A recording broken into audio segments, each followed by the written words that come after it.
Test 4. This is the IELTS Listening test.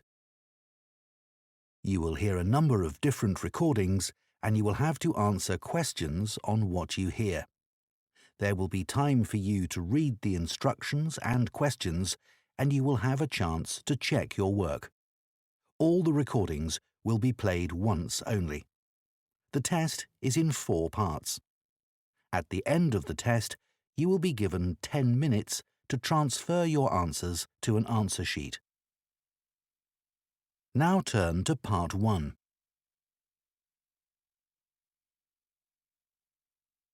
Part 1. You will hear a supervisor in a supermarket talking to a new worker on her first day. First, you have some time to look at questions 1 to 6.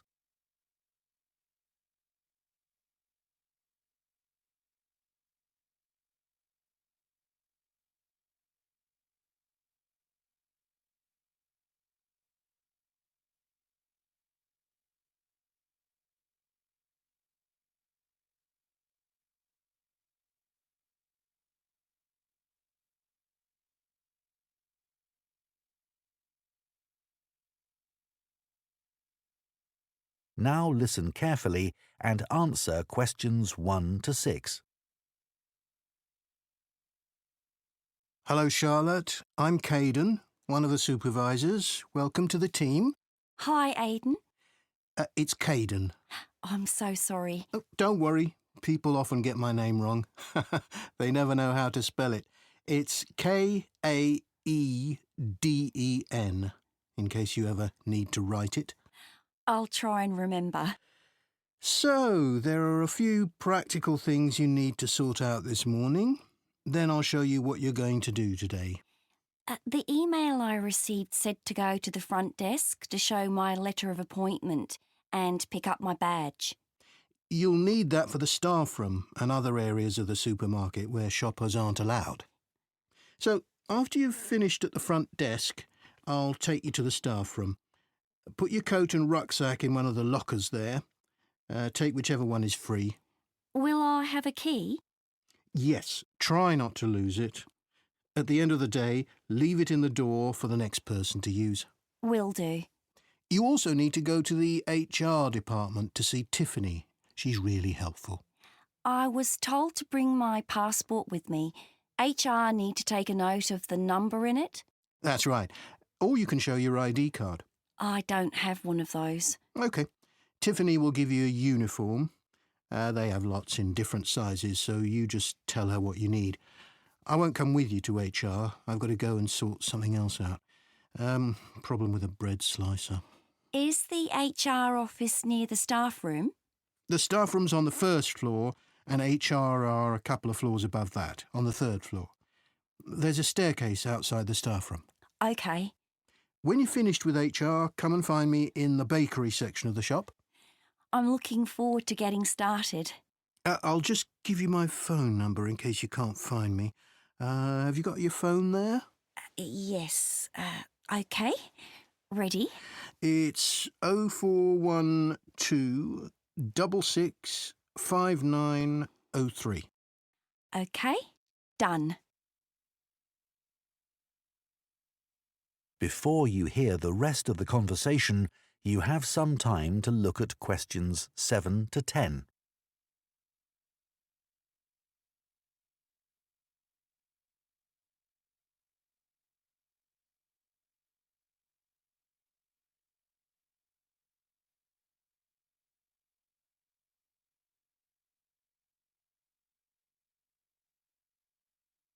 Now listen and answer questions 7 to 10. So, Charlotte, your tasks today are in the bakery section, on the sushi counter, and on the meat and fish counters. The first job is to check sell-by dates on the bread and cakes. If any of the dates are today's, put a new price label on the packaging. What if any of the labels are yesterday's dates or older? Do I throw those items away? Yes, but that shouldn't happen. We check the stock every day. When something needs a new price label, put a yellow one on the package next to the original price. OK. After that, you'll go to the sushi takeaway counter. Will I be preparing boxes of food? For today, you'll just be helping the staff. Yes, of course. You'll see lots of flat cardboard boxes at one end of the counter. Beneath those is where we keep the plastic boxes. We run out of those really quickly, so you should bring more from the storeroom. Is that my only task on the sushi counter? No, you also need to clean the area where they prepare the dishes. There are cloths and bottles of spray by the sink. Oh, and please make sure you clean that too. Sure. That's important, isn't it? Absolutely, but you mustn't wash up knives. You have to do some training before you're allowed to touch sharp objects. What should I do if there are any? Ask someone to put them in the dishwasher. OK, thanks. I don't want to get anything wrong. Don't worry, you'll be fine. And I'll be around to help. Right. Finally, the meat and fish counters. You need to clean the area where staff serve customers, including wiping the weighing scales. OK. Anything else? The fish is laid on ice, but when that starts to melt, you'll need to get more from the cold room. I know the staff on the food counters wear a hat. Will that be the same for me? You won't be serving customers directly, so no. But make sure you put on thermal gloves when you take anything out of the cold room. The temperature's low enough in there to get frostbite from touching things. Understood. That is the end of Part 1. You now have 1 minute to check your answers to Part 1.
Part 2.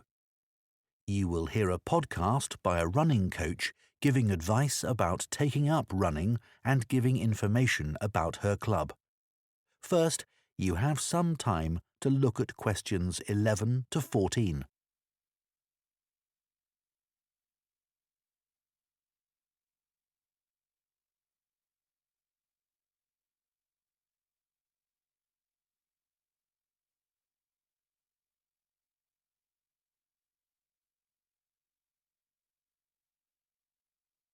Now listen carefully and answer questions 11 to 14.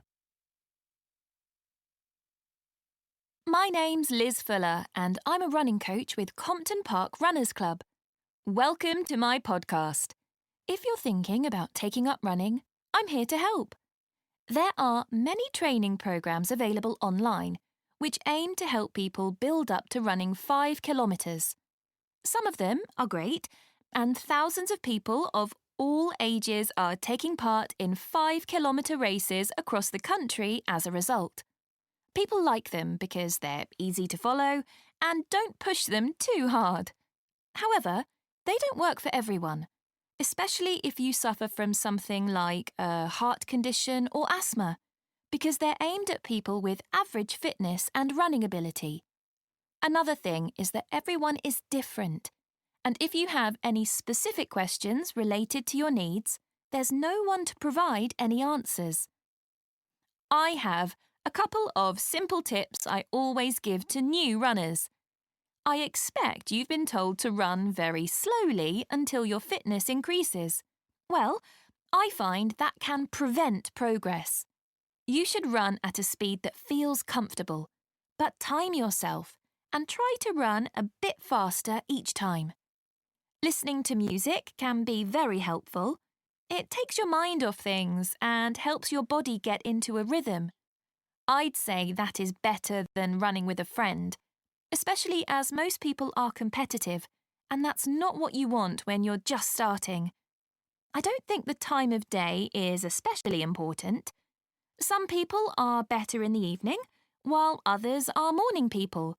But you need to be consistent, so aim to train regularly. Twice a week is enough to begin with. Before you hear the rest of the podcast, you have some time to look at questions 15 to 20.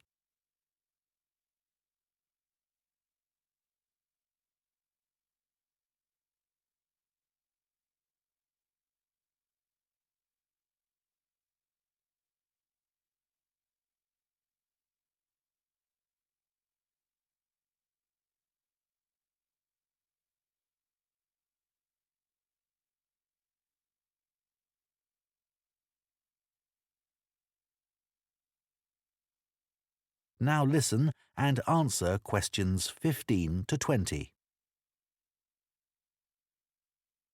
New members often say to me that they've been put off running either because they lack confidence, or they don't have time, or they think they dislike running.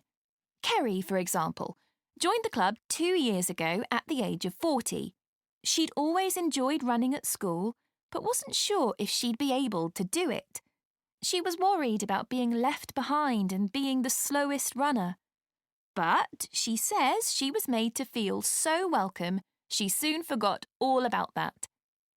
James had always hated the idea of running, but a friend encouraged him to come along for a taster session, and he hasn't looked back. He never misses a training session, despite having a really demanding job. Leo was worried about having to commit himself to training sessions every week and wasn't sure he'd be able to fit training into his busy schedule. But after experiencing a lot of stress at work, he came along to us and gave it a go. Now he says he feels much more relaxed and he looks forward to his weekly run. Mark is quite typical of our new members.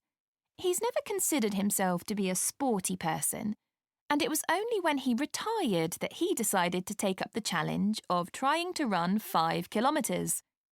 It took him months to find the courage to contact us, but felt reassured immediately, as there were other people his age who were only just taking up running for the first time. My own journey hasn't been easy. I did my first marathon when I was 37, after having had 2 kids. My husband had been running marathons for years, but I never dreamed I'd be doing one with him. I managed to complete it in 4 hours, but I felt like giving up halfway through. It was only the support of the spectators that kept me going. I do think signing up for a race of whatever length is motivating, whether it's 5k or 25k, because it's good to have something to work towards, and it gives you a sense of achievement. I did my first 10k after only 6 months, which was certainly very challenging and not something I'd necessarily recommend. But after you've been training for a few weeks, it's worth putting your name down for a 5k. Some people find they only need a few practice runs before taking part in a race, but I'd give yourself a couple of months at least.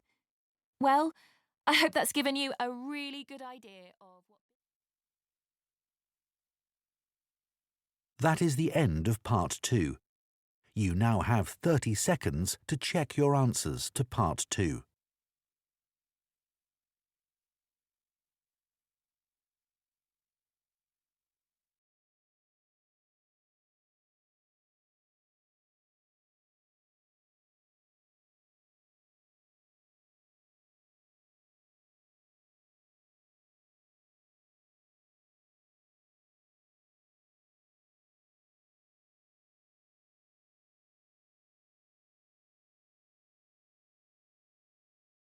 Part 3.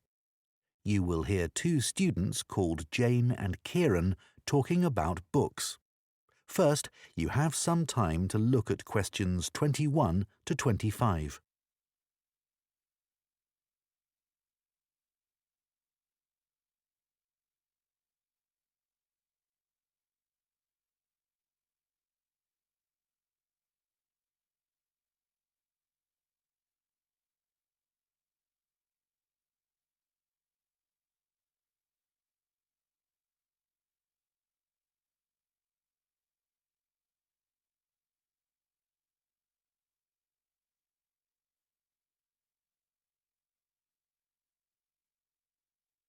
Now listen carefully and answer questions 21 to 25.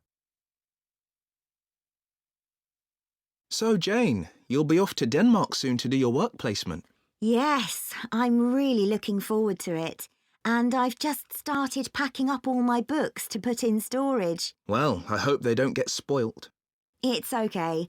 My grandfather works in a bookshop, and he told me how to pack them. Oh, that's helpful. He says you have to support the spine, otherwise the paper can come away from the cover. Yeah, that's obvious. He also told me to pack them flat in the box, not on their side. Again, because they can bend, and if you leave them like that for, say, a year, it's quite hard to get them back to their normal shape. Well, it's pretty clear that ruins them.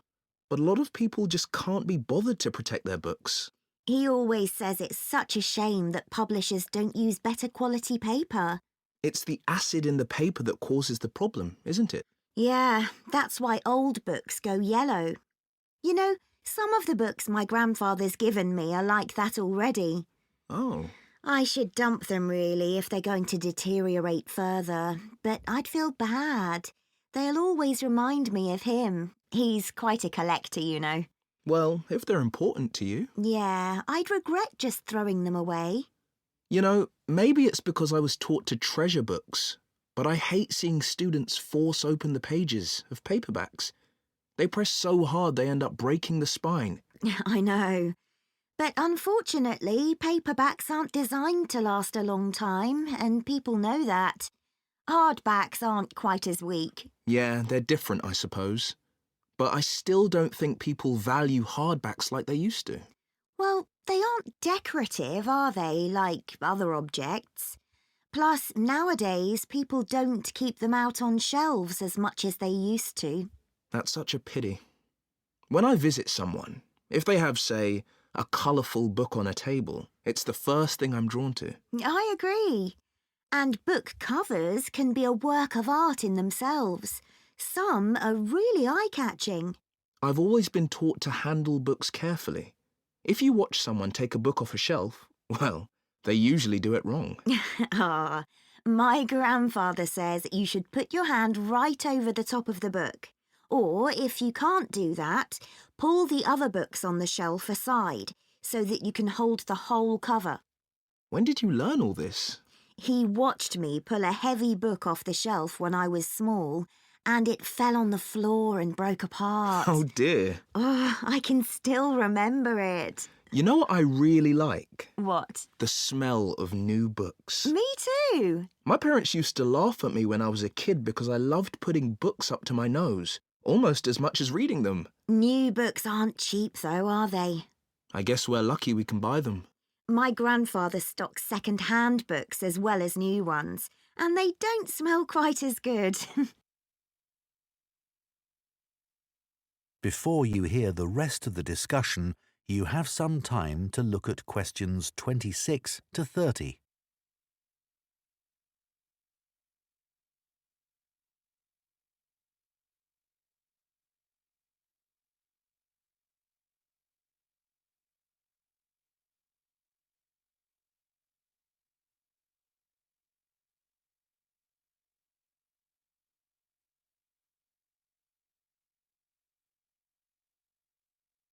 Now listen and answer questions 26 to 30. I'd love to have a bookshop like your grandfather. What's it like? Well, it's quite big. It's got 2 floors and an attic, and he stocks all kinds of books, really. I guess he treasures things like first editions and other rare books. Yeah, you might think he'd keep those in the attic or somewhere. So they'd be hidden? Yeah, but he likes people to know that he has them. So he puts them out in the shop, but makes sure you need a ladder to get them. Right, that would prevent any thefts. Uh-huh. Does he stock books for children? He does. He particularly likes to encourage kids to read. He always says that he used to sit under the stairs as a child with a pile of books and read them all. Is that where he keeps them then? Not exactly. He's got a dedicated area on the ground floor with cushions, so that parents can enter with their toddlers, go there and spend some time reading to them. Oh, cool. And then there's a place for pushchairs by the front door. And a cafe if anyone needs refreshments. That's good to know. As I said, it's a big shop. And there's a storage area out the back as well. Oh, what does he keep there? Books he wants to throw away? He hardly ever throws anything away. He just leaves unwanted books by the front door for customers to take. Well, that's very nice. Yeah. And books people or institutions have requested, they all go at the far end. Oh. He thinks it's best to keep these out of the main shopping area as they're boxed and new. Did you get your course books from him? Naturally. He stocks books for a lot of the colleges. He used to keep these books on the first floor, but now there's a new university in my hometown. He's moved them downstairs to attract the students. They're actually part of the coffee shop, on low shelves all around it. Pretty central then. You'll have to take me there sometime. That is the end of Part 3. You now have 30 seconds to check your answers to Part 3.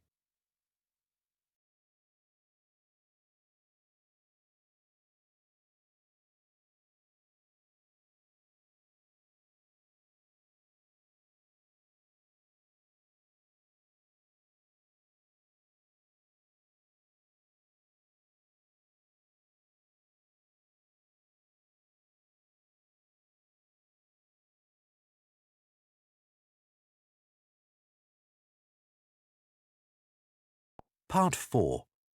You will hear part of an environmental studies lecture on tree planting.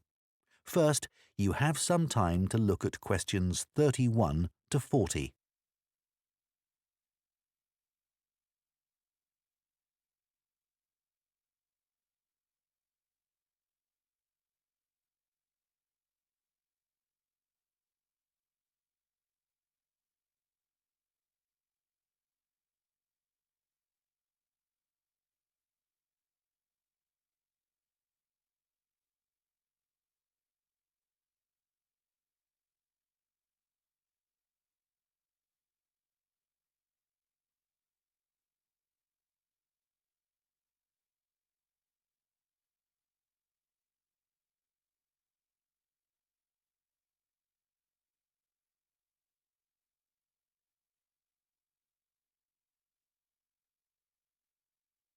Now listen carefully and answer questions 31 to 40. Tree planting now dominates political and popular agendas and is often presented as an easy answer to the climate crisis, as well as a way for business corporations to offset their carbon emissions. But unfortunately, tree planting isn't as straightforward as some people think. When the wrong trees are planted in the wrong place, it can do considerably more damage than good, failing to help either people or the environment. Reforestation projects are currently being undertaken on a huge scale in many countries, and it's crucial that the right trees are selected. A mix of species should always be planted, typical of the local natural forest ecosystem and including rare and endangered species, in order to create a rich ecosystem. It's important to avoid non-native species that could become invasive. Invasive species are a significant contributor to the current global biodiversity crisis and are often in competition with native species and may threaten their long-term survival. Restoring biodiversity that will maximise carbon capture is key when reforesting an area, but ideally any reforestation project should have several goals. These could include selecting trees that can contribute to wildlife conservation, improve the availability of food for the local community, and maintain the stability of soil systems. Meeting as many of these goals as possible, whilst doing no harm to local communities, native ecosystems and vulnerable species, is the sign of a highly successful tree planting scheme. To ensure the survival and resilience of a planted forest, it's vital to use tree seeds with appropriate levels of genetic diversity, the amount of genetic variation found within a species essential for their survival. Using seeds with low genetic diversity generally lowers the resilience of restored forests, which can make them vulnerable to disease and unable to adapt to climate change. Choosing the right location for reforestation projects is as important as choosing the right trees. Ultimately, the best area for planting trees would be informally forested areas that are in poor condition. It's better to avoid non-forested landscapes such as natural grasslands, savannas or wetlands, as these ecosystems already contribute greatly to capturing carbon. It would also be advantageous to choose an area where trees could provide other benefits, such as recreational spaces. Reforesting areas which are currently exploited for agriculture should be avoided, as this often leads to other areas being deforested.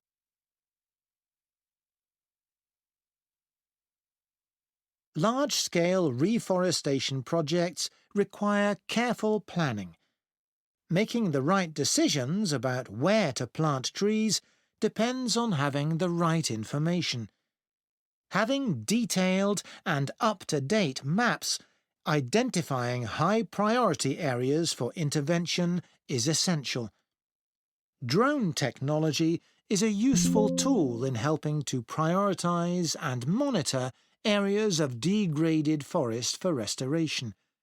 In Brazil, it's being used to identify and quantify how parts of the Amazon are being devastated by human activities, such as rearing cattle and illegal logging. A good example of where the right trees were picked to achieve a restored forest is in Lampang province in northern Thailand. A previously forested site which had been degraded through mining was reforested by a cement company, together with Chiang Mai University.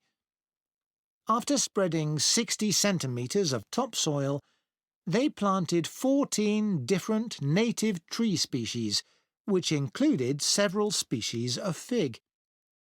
Figs are a keystone species because of the critical role they play in maintaining wildlife populations. They are central to tropical reforestation projects as they accelerate the speed of the recovery process by attracting animals and birds which act as natural seed dispersers. This helps to promote diversity through the healthy regrowth of a wide range of plant species. Unlike the majority of fruit trees, figs bear fruit all year round, providing a reliable food source for many species. At this site, for example, after only 3 rainy seasons, monkeys started visiting to eat the fig fruits, naturally dispersing seeds through defecation. Reforestation projects should always aim to make sure that local communities are consulted and involved in the decision-making process. The restoration of mangrove forests in Madagascar is an example of a project which has succeeded in creating real benefits for the community. Destruction of the mangrove forests had a terrible impact on plant and animal life, and also badly affected the fishing industry, which was a major source of employment for local people living in coastal areas. The reforestation project involved hiring local people to plant and care for the new mangrove trees. Millions of mangrove trees have now been planted, which has resulted in the return of a healthy aquatic ecosystem. The mangroves also act as a defence against the increased threat of flooding caused by climate change. What's more, the local economy is more stable, and thousands more Madagascans are now able to send their children to school.